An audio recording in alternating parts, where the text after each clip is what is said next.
Good afternoon বন্ধুরা। আজকে অনেক দেরি হয়ে গেছে, কিছু করার নেই। এই দেখো আমার রান্না বান্না মোটামুটি সারা হয়েছে, আবার কিছু কিছু হয়নি। কি রান্না করলাম দেখো। এমনিতে তো দেরি হয়, তার উপরে এক জায়গা থেকে এসেছি কালকে গোছাগাছি। এই যে আজকের রান্না বান্নাটা তোমাদেরকে দেখিয়ে দিই।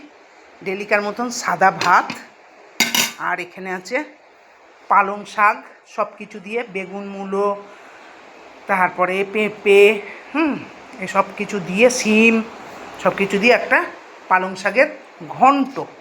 আর এখানে নিরামিষের মধ্যে, আর এখানে হচ্ছে এই দেখো একটু ভাপাতে দিয়েছি ফুলকপি, সিম, বেগুন, তারপরে আলু, আর মূলো, এই দিয়ে একটা ঝালের ঝোলের তরকারি হবে, মানে নিরামিষ রসা রসা তরকারি।